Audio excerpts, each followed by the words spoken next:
Buenos días. Hoy vamos a ver la sección 4 que corresponde a trastornos hemodinámicos. Entonces, para empezar, los trastornos hemodinámicos pues van a ser un conjunto de anomalías que van a afectar la perfusión y si mi perfusión está afectada, pues esta tiene consecuencia a nivel de las células, del tejido y de los órganos. Por ejemplo, ¿qué trastornos hemodinámicos uno puede encontrar? Pues lo que es la hemorragia, la pérdida de sangre, luego el la trombosis, cuando hay muchos factores de coagulación y esto hace que se formen muchos coágulos, tanto en las venas como en las arterias, también los émbolos y entre otros más que vamos a ver. Pero hoy, vamos a ver sobre todo 4 que son los principales. Entonces, para entender un poco, cómo es que es el sistema circulatorio, tenemos que entender que nosotros tenemos arterias, tenemos vasos, tenemos capilares. Entonces, en los capilares, aquí como ven en la imagen, esta es la zona de transición, digamos, de sangre arterial a sangre venosa. Entonces, es aquí donde ocurre un fenómeno bien conocido como las fuerzas de Starling, que esto ya lo hemos visto antes en fisiología, en física. Pero para que lo entiendan de una manera bastante simple, aquí encontramos dos presiones, presión hidrostática y presión oncótica. Entonces, la presión hidrostática, que es esta flechita de rojo, es la fuerza vascular de sacar agua y sales hacia el espacio intersticial. O sea, es la fuerza que empuja para afuera del vaso, para que el agua y las sales se salgan. Y también al mismo tiempo hay una presión coloidosmótica o coloidal u oncótica, como quieran nombrarlo. Esta fuerza es la que hace que el agua se mantenga dentro, la que mantiene la sangre, las sales dentro del vasito, es como que está ahí, hacia adentro. Miren como acá la flechita roja.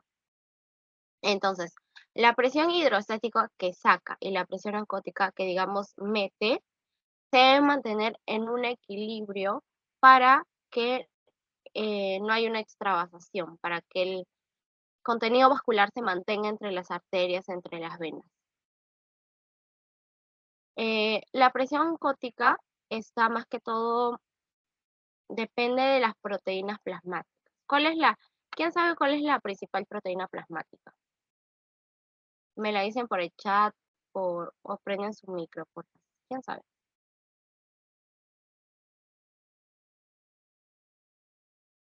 Empieza con A, una, una proteína bien, bien conocida.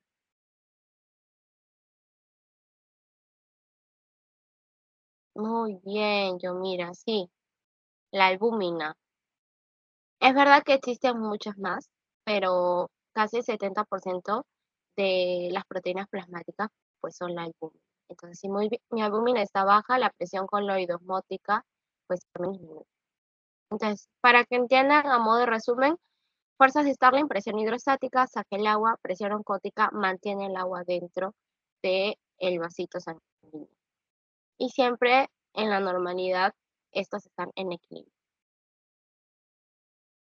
Ahora, ¿qué pasa si estas presiones pues se desequilibran? Bueno, aquí vemos el primer trastorno hemodinámico, que son los edemas. Muchos de ustedes ya deben conocer o deben haber visto el edema, ¿no? A veces ustedes cuando vayan al hospital van a ver que un montón de pacientes que tienen temas en el corazón, temas renales, temas hepáticos, pues tienen allí sus edemas y que se ven bien voluminosos. Y nosotros como los clasificamos en 3 cruces, dependiendo de la gravedad del edema. Y es como que siempre que nos piden examinarlos, los tenemos que, digamos, aquí está el edema, tenemos que presionar en la parte del hueso para ver si realmente se hace el signo de la fobia, que es que dado que hay edema, como que se hace un hoyito en la piel al presionarlo. Pero bueno, eso ustedes ya lo van a ver probablemente el próximo año. Y en líneas generales, el edema va a ser el desplazamiento del líquido de los capilares hacia el intersticio. O sea, se extravasa el líquido de mis capilares. Ahora, ¿qué pasa cuando el líquido extravasado es hacia una cavidad? Ella es diferente, este ya es un derrame. Por ejemplo, la cavidad pleural se le dice derrame pleural, por ejemplo. Pero los edemas es el derrame hacia el mismo intersticio, hacia el mismo tejido. Ahora, ¿por qué ocurren los edemas? Pueden ser por dos causas. Por el aumento de la presión hidrostática, o sea que aumente la salida de agua, o por disminución de la presión coloidosmótica. Entonces, primero hablemos de la presión hidrostática. La presión hidrostática va a aumentar sobre todo, aquí vemos, en los trastornos que alteran el retorno venoso. Por ejemplo, personas que tienen varices en los miembros inferiores. Esto disminuye el retorno venoso. Por eso es como que ustedes ven las venitas de muchas personas como que inflamaditas, porque ahí están acumulados el líquido, no pueden retornar bien.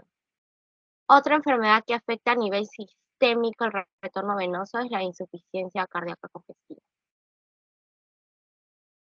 Luego, la presión coloidosmótica. A ver, la presión coloidosmótica, más que todo, va a disminuir por pérdida de proteínas.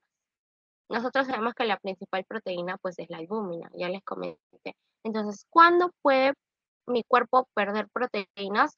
Por ejemplo, en insuficiencia renal, porque mi riñón ya no es capaz de retener las proteínas, sino que las bota, las bota, las bota. Luego, en la cirrosis hepática. En la cirrosis hepática, pues hay una disminución de la producción de albúmina en el hígado y esta disminución va a hacer que disminuya la presión oncótica. Entonces, mucha gente que tiene cirrosis tiene la famosa enfermedad de asitis. La asitis es cuando ves el abdomen bien globuloso, porque había una acumulación ahí de agua y generalmente es porque la gente tiene su hígado pues cirrótico. Otra causa que también es bastante prevalente es la malnutrición. ¿Por qué? Porque la gente, los niños, sobre todo los ancianos, están deficientes de proteínas. Y una de ellas, la albúmina. Entonces, si no tengo proteínas en mi cuerpo y mi cuerpo tampoco es capaz de producir muchas proteínas por el estado de malnutrición, por lo tanto, mi presión coloidosmótica baja. Entonces, aquí podemos ver o aumento de presión hidrostática o disminución de presión coloidosmótica.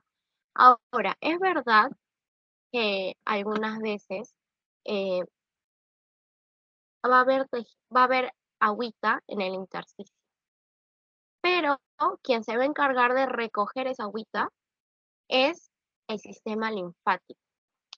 Luego el sistema linfático recoge esa agüita y la lleva hacia la vena cava y bueno, se incluye esa agüita en la circulación sistémica. Pero ¿qué pasa cuando se sobrepasa la capacidad de drenaje del sistema linfático? Bueno, allí también puede ocurrir un edema. ¿Cuándo puede ocurrir? Miren, aquí en su tabla está. Cuando hay una obstrucción linfática que no permite que el sistema linfático recoja esa agüita. Entonces, cuando hay alguna neoplasia, cuando hay una enfermedad inflamatoria, posradiación, las personas que se someten a radioterapia. Y otra de las causas de lo que es edema está acá, que es la cuarta, que es la retención de sodio. Bueno, en el caso de la retención de sodio, ¿qué es lo que pasa? Que cuando nuestro cuerpo retiene más sal, por ejemplo, en una insuficiencia renal, automáticamente retiene agua. Porque recuerden, el sodio siempre jala agua. Si yo retengo sal, siempre retengo agua. Entonces, este aumento va a provocar el incremento de la presión hidrostática. ¿Por qué? Porque si yo estoy jalando más agua, aumenta la presión hidrostática. Y también la disminución de la presión coloidosmótica. ¿Por qué? Porque yo tengo más agua y las proteínas no son como que proporcionales a la cantidad de agua, entonces va a haber como una dilución. Entonces, la retención de sal se va a producir, recuerden, en todas las situaciones que hay afectación del riñón y también en algunos trastornos cardiovasculares que reduzcan la perfusión renal. Aquí está involucrado bastante lo que es el sistema renina-angiotensina. Eso también es importante que recuerden. Entonces, esto es en relación a los edemas. Miren, aquí a nivel microscópico les traje esta imagen. Acá hay un edema a nivel cardíaco. Ustedes ven aquí que estos son los miocitos cardíacos, estos de acá, y está su núcleo. Pero entre estos miocitos que deberían tener, digamos, una trama ordenadita, así alineada, pues ven que hay algunos espacios en blanco. Bueno, esto es edema, esto es líquido. Líquido en el espacio intersticial. Esto es edema. Entre los miocitos también, edema, edema, edema. Ya. Ahora, ese es el primer trastorno hemodinámico. Luego vamos a pasar a ver la hemostasia. Eh, Esto más que todo es un proceso normal que necesito que comprendan bien, porque en base a esto vamos a poder comprender otros trastornos hemodinámicos, ¿ya? La hemostasia va a ser la facultad del organismo para mantener la sangre dentro de los vasitos en el momento que ocurre alguna lesión. O sea, va a evitar que te desangres, en pocas palabras, o que se formen demasiados coágulos. Entonces, aquí vemos todo el proceso de la hemostasia normal que consta de 4 pasos. En la primera imagen vemos el proceso de vasoconstricción. ¿Qué es lo que pasa? Que tras una lesión, un montón de factores humorales, locales, y ahí del vasito afectado, van a inducir una vasoconstricción transitoria. Es decir, mi vaso como que se cierra. ¿Y por qué se cierra? Para evitar la salida de sangre. Porque si yo tengo un daño y empieza a haber pérdida de sangre, lo primero que va a hacer mi vasito sanguíneo es cerrarse, cerrarse, cerrarse, lo más posible. Ahora, después de esto, ya ocurre lo que es la hemostasia primaria. Es importante que acá recuerden la importancia de las plaquetas y del factor von Willebrand. Estos son como que los dos actores principales de la hemostasia primaria. Y ya van a entender después por qué. ¿Qué pasa en la hemostasia primaria? Pues las plaquetas se van a unir a receptores del factor von Willebrand. El factor von Willebrand, recuerden que es un factor de coagulación, que va a estar acá expuesto en las paredes de los vasitos. Entonces, ese factor tiene como un receptor al cual se unen las plaquetas. Las plaquetas son estas de colores verdecitos. Se unen al factor y las plaquetas se activan, cambian su forma y empiezan a liberar gránulos. Ahora, estos gránulos pueden ser este difosfato de adenosina o tromboxano A2. ¿Se acuerdan que nosotros hablamos de tromboxano A2 hace como 3 clases que contribuye a la adhesión plaquetaria?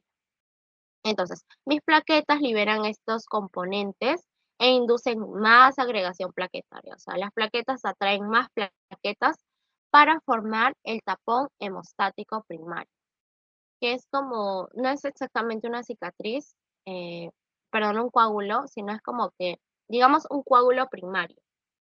Solo son plaquetas, pero todavía es muy débil. Necesitan de otros procesos para ya que ese coágulo se consolide.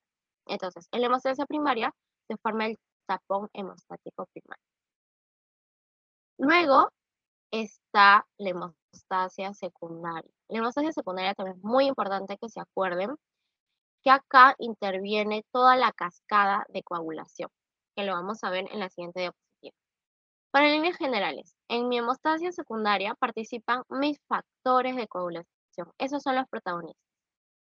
En la hemostasia primaria era el factor von Willebrand y las plaquetas.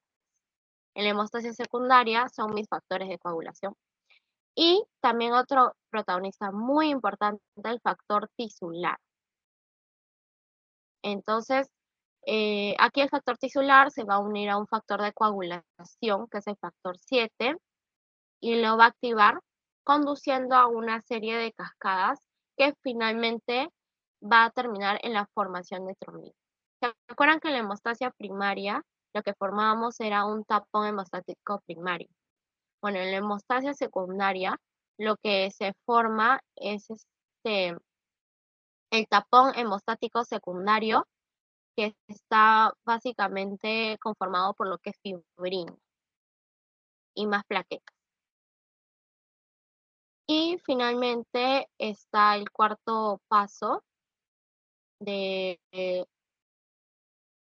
ay, perdón, ya, es el cuarto paso de la hemostasia. Este es básicamente el trombo y cómo el trombo se retrae. Porque una vez que está el trombo, pues el trombo no debería permanecer, porque si no va a obstruir la luz vascular. Entonces, ¿qué es lo que pasa finalmente? Que la fibrina, que dijimos que está en el tapón hemostático secundario, se contraen. Se contraen, impiden la hemorragia y de ahí se desencadenan un montón de mecanismos que van a hacer que la coagulación se limite solo a esa zona, o sea, que no se extienda más. Y finalmente provocan la reabsorción del coágulo y la reparación del tejido. Entonces aquí básicamente es la retracción del coágulo y luego ya la reparación del tejido que ha sido previamente dañado. Aquí lo más importante es que se acuerden de estos dos, de la hemostasia primaria y secundaria. Ahora, ¿por qué es tan importante entender esto? Porque la afectación de la hemostasia va a provocar trastornos hemorrágicos o trastornos trombóticos. Estos son contrarios, recuerden. Hemorrágicos, que pierdo sangre, y trombóticos, que tiendo a formar coágulos. Entonces, ¿se acuerdan que dijimos que en la hemostasia secundaria, pues vemos todo el proceso de cascada de coagulación, donde están involucrados los factores de coagulación? Bueno, ahora lo vamos a explicar a más detalle. Chicos, es importante que esto y esto lo tengan bien, bien fijado, porque esto viene bastante en los exámenes.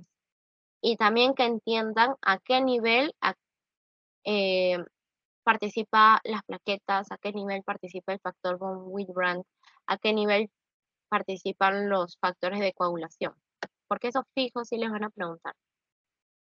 Entonces, la cascada de coagulación que está dentro de la hemostasia secundaria consiste en una serie de reacciones enzimáticas que van a tener como fin último formar el coágulo de fibrina.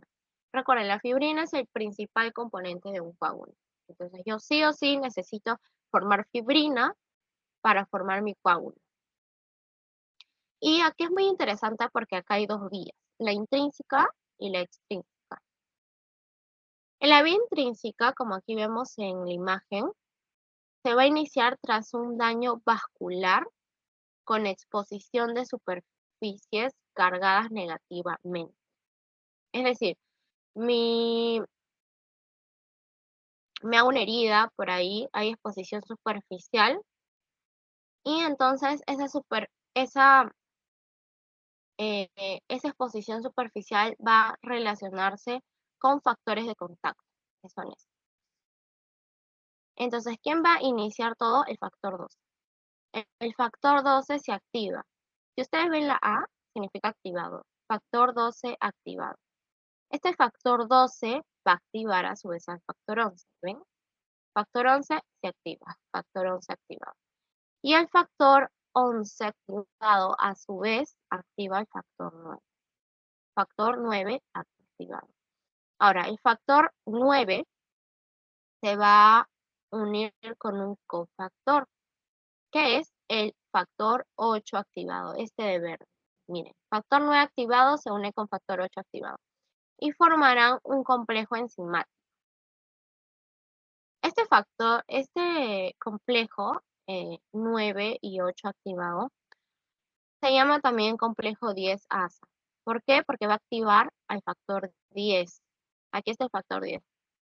Entonces, una vez que se llega al factor 10, se llega a la vía común. Porque si ustedes se dan cuenta, el factor intrínseco empieza por un lado, el extrínseco por otro, y finalmente se unen a una vía común que empieza con el factor 10.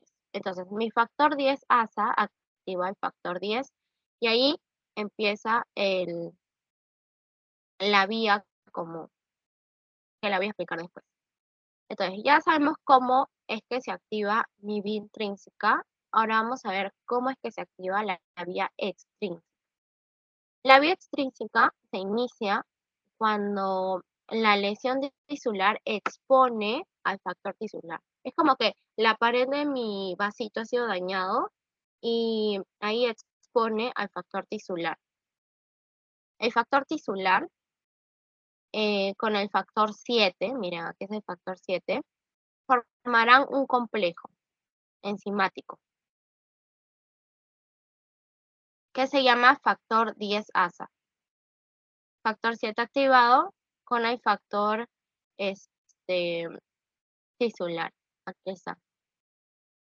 Y este es más cortito, porque este es el factor que va a activar al factor 10. Este era el que activaba en el caso de la vía intrínseca y este es el que activa en el caso de la vía extrínseca, miren.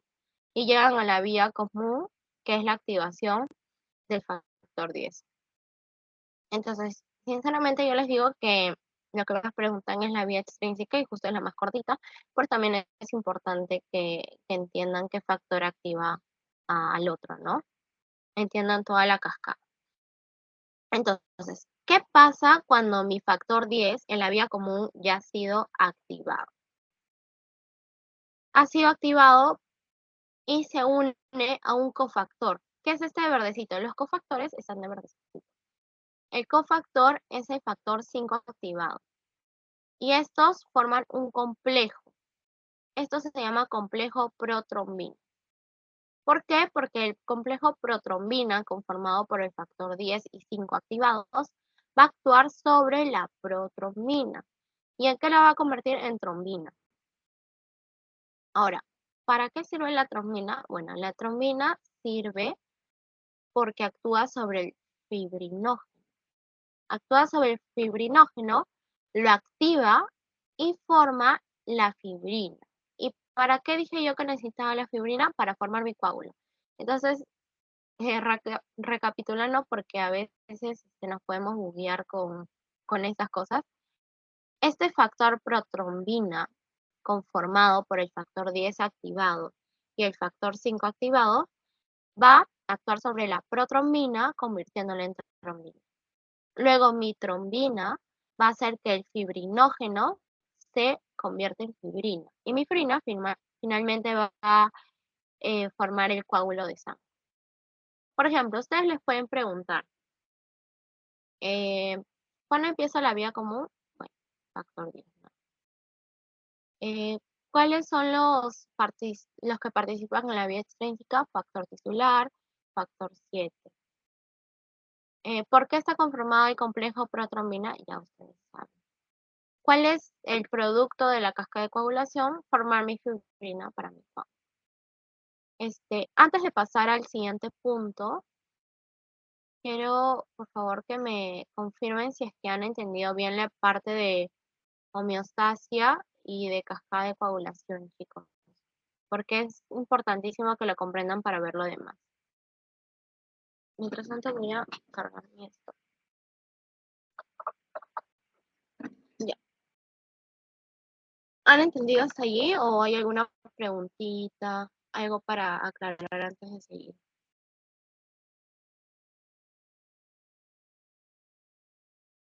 ¿Ninguna? Ya. Entonces asumiré, chicos, que sí han llegado a comprender hasta el momento. Entonces, ya. Sí, dime, Valeria.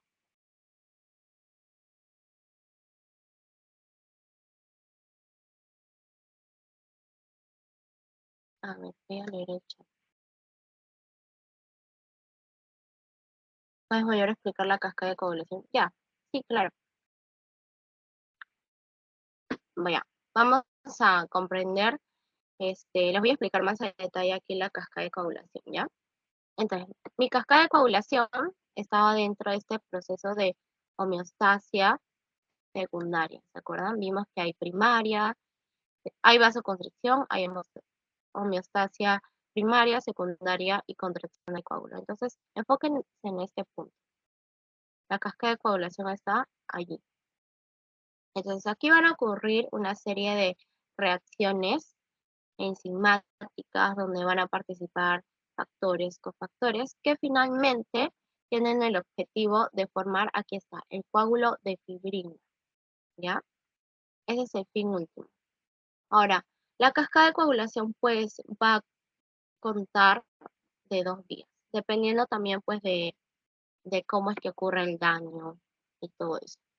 Entonces, mi vía intrínseca va a empezar de la siguiente manera. Tras un daño vascular con exposición de la superficie de mis vasos. Son dañados y como que la superficie se expone. Entonces, aquí van a entrar en juego los siguientes factores. El factor 12 se va a activar. Aquí está, factor 12 activado. Y este factor 12 luego va a activar al factor 9. Es como que una cascadita, uno tras otro. Uno activa otro. Factor 12 activa el factor 9. Aquí está el factor 9 activado. Y luego mi factor 9, perdón, me equivoqué. El factor 11 activa, el factor 12 activa el factor 11 y el factor 11 va a activar el factor 9. Y ya está. Entonces, primero es factor 12 que activa mi factor 11. Luego mi factor 11 activa mi factor 9. Aquí está el factor 9 y aquí está activado. Entonces, a mi factor 9 se le va a unir un cofactor. El cofactor es literalmente un factor, digamos, secundario que acompaña al factor principal. Entonces, aquí el factor principal es el factor 9 activado y se le une el cofactor. ¿Qué cofactor? El cofactor de acá, 8. 8 activado. Esto va a formar un complejo que se llama complejo 10-ASA. ¿Por qué se llama complejo 10-ASA? Porque activa el factor 10. Entonces, una vez que se activa el factor 10, automáticamente ya se empieza la vía común, ¿ya? La vía intrínseca es hasta acá. Ya con la activación del factor 10, ya empieza la vía común. Entonces, este es el complejo 10-ASA de la vía intrínseca. Ahora, en el caso de la vía extrínseca, acá cuando hay un daño en la pared vascular, se va a exponer este factor, que es el factor tisular. Esto es mucho más fácil porque el factor tisular solamente se va a activar por el factor 7. Miren, el factor 7 influye en el factor eh, tisular y una vez que el factor tisular ha sido activado, aquí se va a unir con un cofactor, que es el factor 7. O sea que el factor 7 lo activa y se unen. Factor 7 y factor tisular activado. Y este complejo es el complejo 10-ASA de la vía extrínseca. O sea, cada complejo, dependiendo de su vía, tiene su complejo 10-ASA. Este es el de la vía intrínseca, este es el de la vía extrínseca. Y estos complejos tienen el mismo objetivo, que es activar el factor 10 y empezar la vía común con la activación del factor 10. El factor 10 dijimos que se va a unir al cofactor 5 y este complejo de unión del factor 10 con el factor 5 se llama complejo protrombina. Y el complejo protrombina va a hacer que mi protrombina se forme en trombina. Luego mi trombina, ¿qué va a hacer? Que el fibrinógeno se forme en fibrina. Todo esto son reacciones enzimáticas, chicos. Esto lo hemos visto en bioquímica. Siempre van a haber enzimas que catalicen reacciones para que una sustancia pase a otra sustancia. En este caso, protrombina a trombina, y luego mi trombina va a catalizar la reacción de fibrinógeno a fibrina. ¿Y qué hace la fibrina? Forma el coágulo. Entonces, aquí acuérdense, vía extrínseca, solo factor tisular y factor 7. Y aquí ya factor 12, 11 y 9. Y el de acá el 8, el cofactor. Valeria, ¿pudiste comprender ahora sí?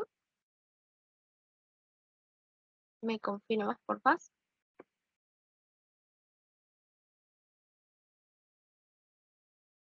Ya, genial.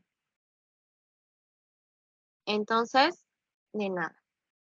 Entonces, ahora sí que hemos podido entender lo que es la homeostasia y la cascada de coagulación, vamos a ver que cuando hay una desregulación de estos procesos, van a haber trastornos hemorrágicos o trastornos trombóticos.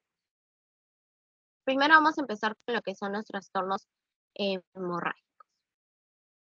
Entonces, recordemos, los trastornos hemorrágicos van a depender de qué etapa de la hemostasia ha sido afectada. O sea, hay trastornos hemorrágicos asociados a la alteración de la hemostasia primaria y trastornos hemorrágicos asociados a las alteraciones de la hemostasia secundaria. Por eso es importante que sepan quiénes son los protagonistas de cada tipo de hemostasia. Ahora, em, en realidad los trastornos hemorrágicos van a ser defectos pues de las paredes de los vasos, las plaquetas o factores de coagulación. Son muchos los componentes involucrados. Pero para verlo de una manera más ordenada, en el caso de la alteración de la hemostasia primaria, se van a ver involucrados las plaquetas y el factor von Willebrand. Es decir, en esas alteraciones hay defectos en plaquetas y en el factor von Willebrand. Aquí está. ¿Y qué va a provocar eso? Que no haya una correcta formación de tapón plaquetario primario, ¿de acuerdo? Ante una lesión vascular mínima. O sea, eh, yo me golpeo y automáticamente como que ya a los pocos minutos ya se ve como que una manchita rojita, como una hemorragia chiquita. Y es porque mi factor de von Willebrand y mis plaquetas no están trabajando bien. Y cualquier mínimo traumatismo va a hacer que yo ya se me exponga una hemorragia. A menudo las manifestaciones van a ser hemorragias en la piel o en las mucosas, aquí en las mucosas. Y habitualmente, ¿qué formas van a adoptar? Pues petequias, púrpura o equimosis. Estos tres son hemorragias, solo que lo que las diferencia es el tamaño. Por ejemplo, las petequias son estas de acá, de 1 a 2 milímetros, ¿ven? Son chiquitos, son puntitos. En cambio, las púrpuras miden más de 3 milímetros, miren, son un poquito más grandecitas. Y la equimosis ya mide más de 1 o 2 centímetros, miren, ya son manchitas mucho más grandes. Por ejemplo, la púrpura la vemos en la famosa enfermedad púrpura trombocitopenia, donde hay un recuento plaquetario muy bajito y esto provoca que salgan estas manchitas. Ahora, en las alteraciones de hemostasia primaria también podemos ver otras alteraciones. Como les dije, aquí las zonas más alteradas son las mucosas y la piel. Entonces, por ejemplo, se puede manifestar una alteración de hemostasia primaria por la epistaxis, que es la hemorragia nasal. Recuerden, aquí en la mucosa nasal tenemos varios vasitos bien delgaditos. También puede haber hemorragia digestiva por la mucosa gástrica y una complicación mucho más ya difícil que pase, pero puede pasar, es la hemorragia intracraneal, que en ese caso ya puede resultar hasta mortal. Pero quédense principalmente con que estas son las manifestaciones, ¿ya? Luego, en las alteraciones de hemostasia secundaria, perdón. En la secundaria, ¿cuáles son los afectados? Los factores de coagulación, porque recuerden que la hemostasia secundaria se da toda la cascada de coagulación que acabamos de ver hace un ratito. Entonces, mis afectados son los factores de coagulación. ¿Cuál es la patología más representativa? Pues lo que es la hemofilia. La hemofilia es cuando hay niveles bajos de ciertos factores de coagulación, sobre todo del factor 8 y del factor 9. Por eso hay hemofilia A, hemofilia B, ¿ya? Pero los factores de coagulación más deficientes son el 8 y el 9 en esta enfermedad. Ahora, existen otras enfermedades, sí, pero la más representativa es la hemofilia. ¿Y cuáles son las manifestaciones clínicas más usuales? Hemorragia de partes blandas. Miren, aquí por ejemplo vemos en el abdomen toda esta zona de hemorragia. Esto ya se conoce como hematoma. Un hematoma y es una hemorragia en partes blandas mucho más grande a diferencia de estas lesiones que vimos hace un rato. Puede ocurrir en partes blandas como tejido subcutáneo, músculo, entre otros. Y también puede haber presencia de hemorragia en las articulaciones que se llama hemartrosis. Ese es otro de los clásicos signos clínicos de la hemofilia. Miren, acá vemos una rodilla, pues no es tan notorio como acá el color, pero vemos que está bien inflamada. Entonces, si ustedes, por ejemplo, en algún momento ven un paciente que tiene así en el abdomen o en otra zona un hematoma así grandote, al toque, lo afectado son los factores de coagulación. Pero si tú ves pacientes que tienen pues como que manchitas así salteaditas, que máximo miden 2 centímetros, ya estamos hablando de defectos en las plaquetas o en el factor von Willebrand. Ahora, dijimos que eh, pueden haber trastornos hemorrágicos y trastornos trombóticos también, ¿de acuerdo? Entonces, trastornos trombóticos. Eh, el trastorno trombótico es la formación, la tendencia a formar coágulos. Y nosotros sabemos que los coágulos, si bien son necesarios, hemos visto, para procesos de reparación luego de una herida, pero cuando estos coágulos ya permanecen, ya llegan a obstruir la luz vascular y eso ya se vuelve anómalo. Entonces, los trastornos trombóticos pueden involucrar coágulos que se han formado en un vaso arterial o en un vaso venoso. Y ahí ya vamos a aprender a diferenciar trombo arterial y trombo venoso. También es importante que lo sepan. Ahora, en los trastornos trombóticos están involucrados 3 puntos, 3 situaciones, que son la denominada triada de Virchow. Esta triada, importantísima, chicos, lo van a ver toda su vida. Yo lo sigo viendo, por ejemplo, yo ahora que llevo patología 2, hay una clase dedicada a esos trastornos trombóticos y vemos esta triada. Importante entender. ¿Por qué? Porque estos van a ser muchos los factores que entran en juego para provocar trastornos trombóticos. Por ejemplo, primero, lesión endotelial. Muchos factores pueden provocar lesión endotelial, disfunción endotelial, porque el endotelio es como el blanco primario de las lesiones. Siempre es uno de los tejidos más afectados el endotelio. Entonces, esto puede provocar la disfunción de mi endotelio, hace que las funciones normales del endotelio se vean alteradas. Entonces, caer en disfunción endotelial está caracterizada por una mayor actividad procoagulante, proinflamatoria, proliferativa, que finalmente nos lleva a la formación de trombos, ¿ok? Luego, cuando hablamos de la irregularidad de los fluidos sanguíneos, aquí podemos ver, por ejemplo, la turbulencia. La turbulencia ocurre cuando mi flujo laminar pues ya es desordenado, no es unidireccional, sino está todo bidireccional, desordenado, e impide que se diluyan los factores de coagulación. Es decir, un flujo turbulento va a contribuir a que los factores de coagulación permanezcan. Entonces, ¿qué pasa si mis factores de coagulación no se diluyen, no se inhiben? Pues la actividad procoagulante va a continuar y entonces se van a formar más coágulos. Entonces, la turbulencia va a provocar la trombosis en la circulación arterial.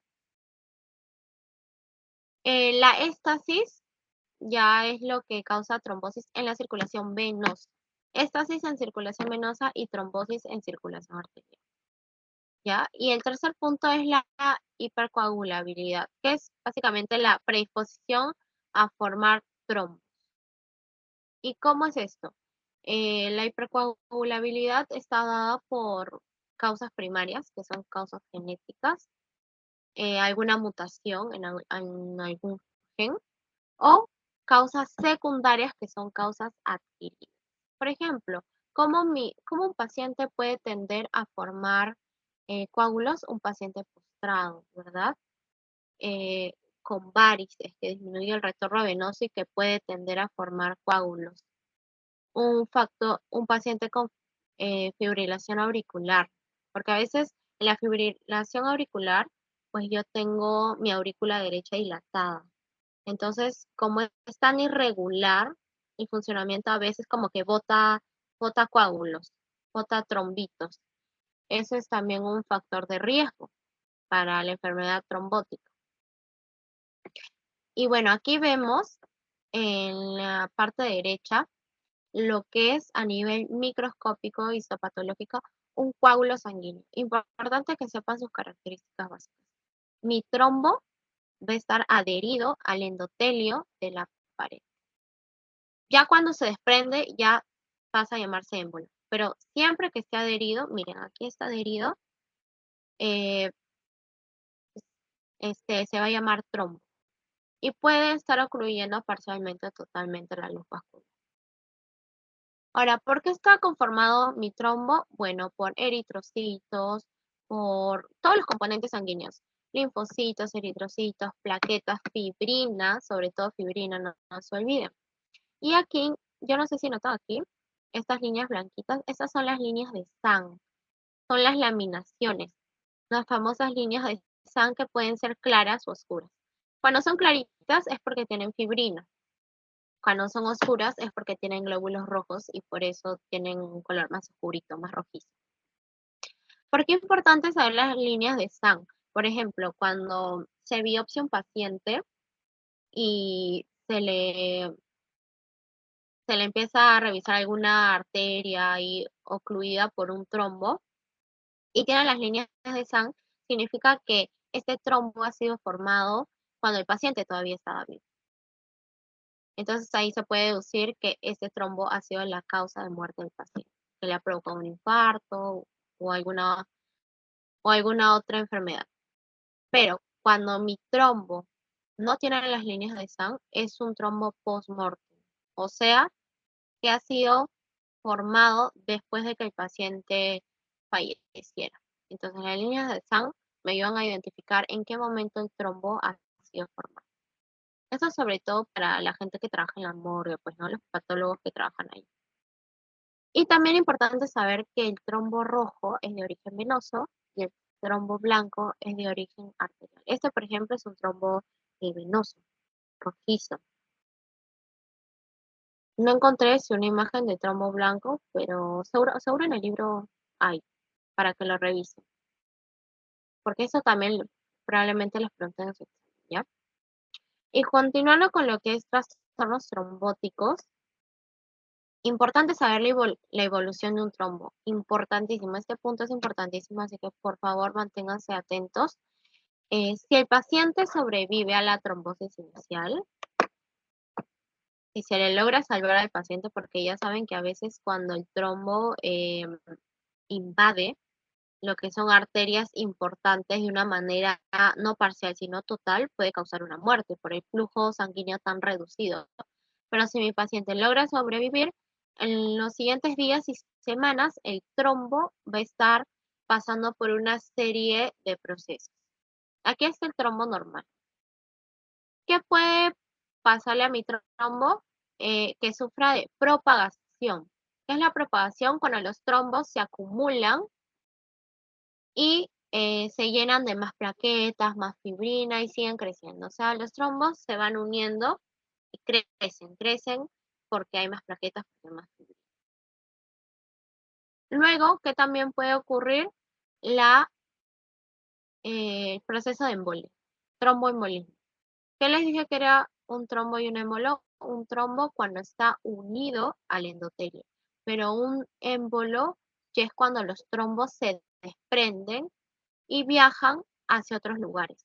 Esto es bastante peligroso, porque, por ejemplo, nosotros, ¿se acuerdan cuando vimos el tema de aterosclerosis? En una de las primeras clases les puse un ejemplo, les dije que de esa placa de ateroma, de ese trombito, se podía desprender una parte y convertirse en émbolo, y viajar, sabe Dios a dónde, a los pulmones, al cerebro, y obstruir una arteria muy importante y provocar muerte instantánea.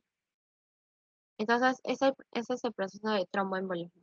También mi trombo puede eh, sufrir un proceso de resolución o disolución, que es el resultado de la fibrinólisis, en el que el trombo se contrae y desaparece. Eso sería lo mejor, ¿no? Para todos. Y luego está la organización y recanalización del trombo. Bueno, en este caso, lo que pasa es que los trombos más antiguos se van a organizar. ¿Por qué? Por el crecimiento de las células endoteliales, de los músculos lisos de la arteria, y estas células pues van a empezar a formar nuevos capilares que van a tratar de restablecer la continuidad de la luz vascular luego de que haya estado este trombo. Pero ¿qué pasa? Que esta recanalización, miren, aquí vemos la recanalización, como que crecimiento de nuevos vasitos, de nuevos capilares, va a hacer que el trombo pueda convertirse en una masa pequeñita de tejido conjuntivo, que finalmente, miren, quede incorporado a la pared del vaso. Es como que, digamos que es mejor que los otros procesos. ¿Por qué? Porque de alguna manera ya se está incorporando al vaso, no está obstruyendo, pero igual provoca que haya una reducción de la luz vascular, miren acá. O sea, este trombo ya pasa a ser como parte del endotelio del vaso, sin embargo, pues la luz vascular igual está mucho más estrecha que lo normal, ¿no? Que sería este lado. Y esto es en cuestión a trastornos trombóticos. Esto también, creo que les ha venido en el pasito, recuérdenlo bien, y también esto les viene en su parcial. Ahora, finalmente vamos a ver este punto que es la embolia. La embolia. Ya dijimos pues que la embolia puede ser es una masa intravascular que se desprende, pero esta masa intravascular puede ser sólida, puede ser líquida o puede ser gaseosa. Ahora vamos a ver los tipos. Pero que tengan en cuenta que es una masita intravascular que se desprende y va a viajar desde su punto de origen hacia un lugar distinto, donde se deposita y ¿qué hace? Causa obstrucción, causa infarto tisular o causa disfunción tisular. La mayoría de los émbolos van a ser trombos desprendidos, pero no todos, solo algunos. Entonces, ¿qué tipos de embolia encontramos acá? Primero, el eh, tromboembolismo pulmonar. Acá me faltó poner embolismo, tromboembolismo pulmonar. En este caso, los trombos fragmentados de la trombosis venosa profunda, o sea, en el tromboembolismo pulmonar hablamos de trombos de origen venoso. Pacientes que sufren trombosis venosa profunda, sus trombitos se desprenden y estos émbolos viajan a través de las venas para arriba, para la circulación derecha del corazón. O sea, entran por la vena cava hacia la aurícula derecha. Y recuerden que la aurícula derecha se comunica con la arteria pulmonar hacia los pulmones. Entonces, este émbolo viaja por la vena cava superior, aurícula derecha, arteria pulmonar, y en muchos casos se deposita en la arteria pulmonar. ¿Y qué pasa cuando el émbolo es grande? Puede obstruir la arteria pulmonar y causar muerte súbita. En la mayoría de casos, pues el émbolo no es lo suficientemente grande, entonces no causa un daño tan extremo como este, pero cuando es grande sí puede llegar a provocar incluso la muerte. Miran, aquí en la imagen vemos que el émbolo está ocluyendo lo que es la bifurcación de la arteria pulmonar. La bifurcación, o sea, la zona donde se divide la arteria. Aquí está, todo esto es el émbolo. Luego está el tromboembolismo sistémico. En este caso, sí son trombos murales intracardíacos, o sea, su origen es de ahí, de los trombos murales intracardíacos. Es decir, son trombos ya émbolos de tipo arterial. Estos en su inmensa mayoría se van a alojar en el pulmón. Y, perdón, aquí quiero que note una diferencia. Los trombos venosos generalmente se van a alojar en el pulmón, ¿ya? Pero acá que estamos hablando de un trombo tipo arterial, la mayoría va a terminar en los miembros inferiores, en las piernas, en las pantorrillas o en el encéfalo, pero sobre todo en los miembros inferiores. Y la vía de circulación que va a ser es izquierda. Entonces, esto explicaría, porque si mi émbolo va por el corazón izquierdo, recuerden que la aorta va a inyectar sangre a todo el cuerpo. Entonces, mi émbolo va a pasar a un nivel sistémico y por eso va a alcanzar pues los miembros inferiores o el encéfalo. En cambio, el tromboembolismo ya de origen venoso, como va por la circulación derecha, lo que alcanza es el pulmón. Luego está la embolia grasa. Embolia grasa y medular. ¿Qué es lo que pasa? Que muchas veces algunos pacientes sufren fracturas de huesos largos, traumatismos en partes blandas, quemaduras.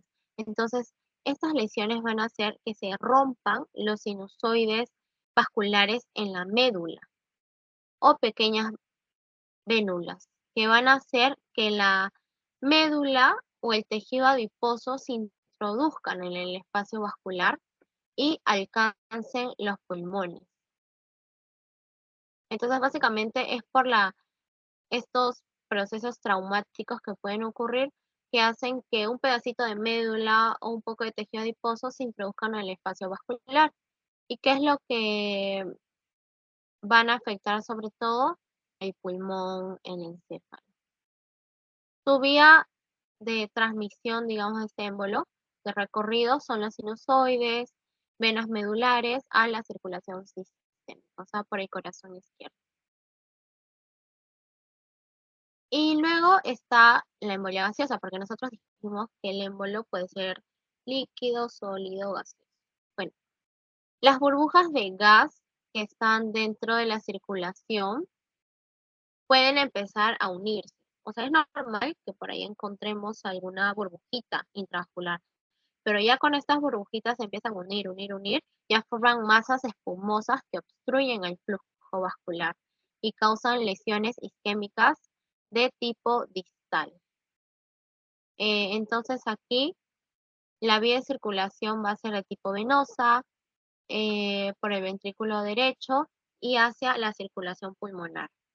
Las principales zonas afectadas pueden ser el encéfalo, los miembros superiores e inferiores. Miren, aquí vemos ya una embolia gaseosa, porque esto ya es un cúmulo de un montón de burbujitas. Y en el caso de la embolia de líquido amniótico, bueno, eso que no lo crean es bastante incidente, porque resulta que la embolia de líquido amniótico que ocurre durante la gestación es la quinta causa de mortalidad materna. ¿Por qué? Porque el líquido amniótico o el tejido fetal puede introducirse en la circulación materna. ¿Y cómo? Bueno, por ejemplo, cuando hay un desgarro de membranas placentarias o una pequeña rotura de las venas uterinas, que son estructuras pues que conectan, digamos, madre e hijo, va a hacer que aquí se salga, que un poco de líquido amniótico, un poco de tejido fetal llegue a la circulación de la mamá. Entonces, en ese caso, estos émbolos, que puede ser líquido o puede ser sólido en caso que sea tejido fetal, llegan por la circulación derecha. Entonces, si llegan por la circulación derecha, ya sabemos pues que estas van a la arteria pulmonar, hacia el pulmón, y también pueden llegar hacia el encéfalo. Y miren, aquí vemos esta imagen. Esta es una embolia del líquido amniótico, ¿ya? Y si ustedes pueden ver, ay, sí, hay dos arteriolas. Acá hay dos arteriolas que están como que llenas de espirales de láminas de células escamosas. Entonces, estos son como que el tejido fetal que ha llegado a la circulación materna, que es de consistencia sólida. Y bueno, chicos, eso es todo por hoy. Voy a dejar de grabar.